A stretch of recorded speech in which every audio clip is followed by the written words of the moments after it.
Okey, kita sambung topik yang seterusnya dalam tajuk koordinasi dan gerak balas manusia. Okey, jadi yang kita ketahui koordinasi dan gerak balas kita ini dikawal oleh dua sistem. Yang pertama sistem saraf dan yang kedua sistem endokrin. Okey, so saya akan pergi dulu kepada sistem saraf. Yang ni kita dah belajar pada tingkatan 3 tahun lepas. So kita untuk silibus bio lebih detail lagi lah. Okay, kita recall balik sistem saraf terdiri daripada dua sistem yang utama, iaitu sistem saraf pusat, sistem saraf pusat dan juga sistem saraf periferi. So yang utama dari sini, kemudian nanti cabang-cabangnya keluar melalui sistem saraf periferi. Okey, so sistem saraf pusat ni terdiri daripada dua bahagian, iaitu otak dan juga yang kedua saraf tunjang. Okey, so kita kenal pasti dulu apakah dia otak. Okey, otak ni merupakan pusat kawalan bagi manusia. Dia yang mengkoordinasikan gerak balas dalam badan manusia. Okey. Dan otak ni terdiri daripada jirim kelabu dan juga jirim putih. Okey. So, jirim kelabu ni di sebelah luar sini. Lebih kurang macam inilah lukisan otak ni. Otak. Okey, di luar ni warna kelabu, namanya jirim kelabu. Yang di dalamnya namanya jirim putih. Dia ni terdiri daripada kalau jirim kelabu ni dia terdiri daripada bahagian badan sel saraf atau neuron. Okey, dan yang jirim putih ni pula terdiri daripada bahagian biasanya kebanyakannya daripada gentian saraf. Okey, tak apa. Ni nanti kita kena kenal pasti juga, iaitu apakah dia yang dimaksudkan dengan neuron. Okey, nanti saya akan bekalkan awak daripada gambar-gambar yang merujuk kepada apakah neuron.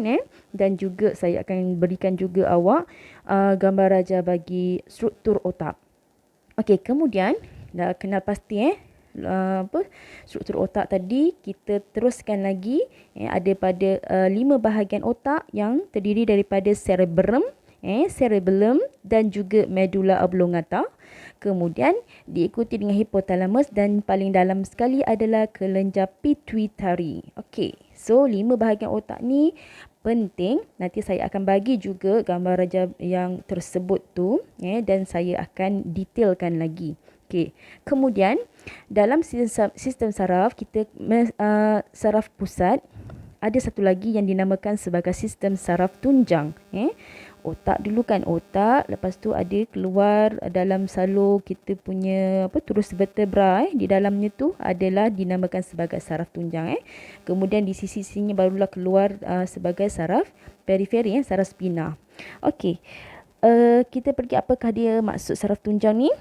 Saraf tunjang ni adalah saraf yang terletak dalam turus vertebra, tulang belakang lah. Vertebra bermaksud tulang belakang.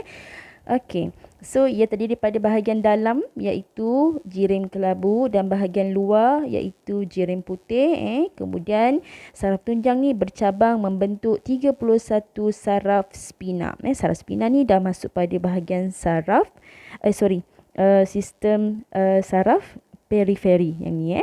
Okey, so kita tengok lagi. Otak ni ia adalah pusat kawalan. Manakala saraf tunjang ni ia mengawal tindakan refleks. Dan ia juga menjadi jejambat, orang kata apa, yang menghubungkan sistem saraf periferi dengan otak. Okey, so itu fungsi bagi saraf tunjang. Kemudian sistem saraf yang kedua adalah sistem saraf periferi. Pertama saraf pusat, yang kedua saraf periferi. Periferi means sisi lah kan. Yang kata sisi tu maksudnya apa? Anak kepada yang utama. Okey, so sistem saraf periferi ni ada lagi dua jenis, iaitu sistem saraf soma dan sistem saraf autonomi. Sistem saraf soma ni ia mengawal semua tindakan terkawal. Manakala sistem saraf autonomi mengawal tindakan yang luar kawal, seperti denyutan jantung dan juga pengecutan salur darah. Ni semua kita takkan kawal dia kan seumur hidup kita. Dia automatically dia akan sentiasa selagi kita hidup lah, sentiasa bergerak selagi kita masih hidup. Okey, manakala sistem saraf soma tadi yang merupakan mengawal semua tindakan terkawal, dia terdiri daripada 12 pasang saraf kranium. Ini bahagian otak, bahagian tempurung kepala kita lah kan. Dalam tu ada 12 pasang saraf kranium. Okey. Dan yang lagi satu daripada 31 pasang saraf spina. Ini pecahan daripada sistem kita punya bahagian saraf tunjang. Bahagian saraf tunjang. Okey. So, saraf kranium ni tadi, ia berfungsi menghantar impuls saraf dari dan ke otak. Okey. So, dia kan kranium kan tempurung kepala kita kan. So, dekat bahagian kepala lah, terus je direct kepada otak. Bila dia dapat impuls saraf, dia akan sampaikan kepada otak. Dan daripada otak, ia akan menghantar impuls saraf tu kepada bahagian yang berkait lah.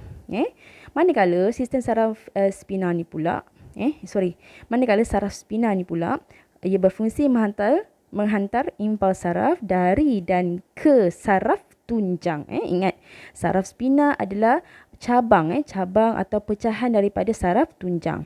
So, jadi dia dapat impuls saraf dan dia juga menghantar impuls saraf mesti melalui saraf tunjang. Okey, sampai situ saja tentang sistem saraf.